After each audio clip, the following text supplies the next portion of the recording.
what do you do, and are you a volunteer? Are you a staff member? What's going on here? I am a staff member with Wheels for Hope. My job title is External Relations and Compliance Coordinator. So I help with meeting with congregations, sharing about Wheels for Hope in the community, and then also making sure that we're obeying the rules of the DMV. We are a used car dealership. The BMV, Bureau of Motor Vehicles? No, D as in Department of Motor Vehicles. Oh yeah, up in Indiana, I think we've changed the letters up there. You threw me a minute there. But so, why is this important? Well, every day we're reaching out to individuals that are struggling to be self-sufficient, and we want to support them and help them to succeed. So we partner with other agencies here in the local community that are supporting those individuals that need, and they need transportation. Why don't they just walk to work or get a bicycle? They're spending 3 hours one way to get from where they live to their job, and then perhaps taking kids to daycare with that as well. That's right. And so if you go 3 hours one way and then it's 3 hours back the other way, that's 6 hours. That's a day. I only want to work, hopefully 8 hours a day is a full day's work.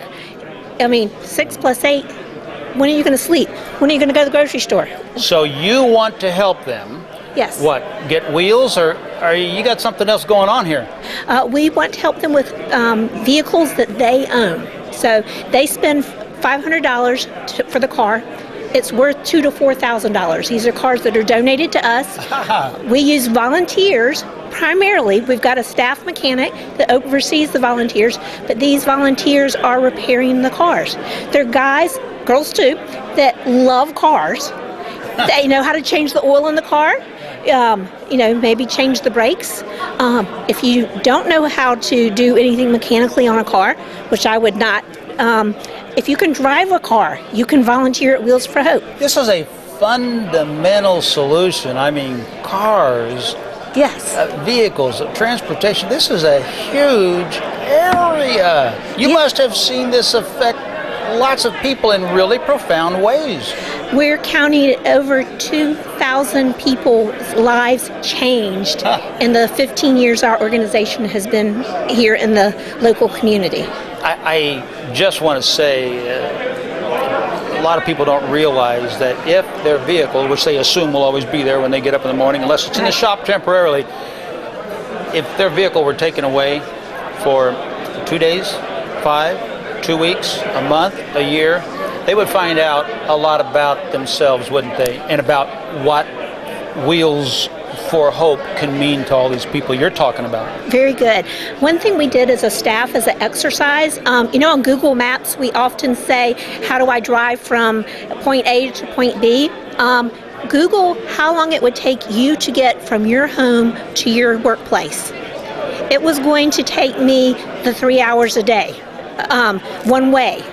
But because of the bus schedules, I was only going to be able to work for 6 hours before I had to get back on the bus to attempt to get home. Yeah. And so it made me realize that how critical my vehicle is to my own work success. And I can afford a vehicle. I have a good, employment, but if you don't have a vehicle, you're forced to live on a bus line. Which that's more expensive housing. It limits the number of hours often that you can work. The buses don't run 24 hours a day. This is, like I was saying, it's a fundamental issue. It is. So last year in 2014, we placed 149 vehicles with these individuals in this local community. Oh, wow.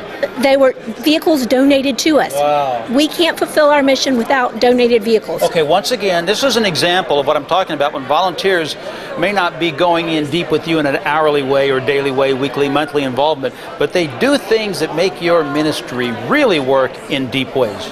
Absolutely. We couldn't succeed in our mission without our volunteers.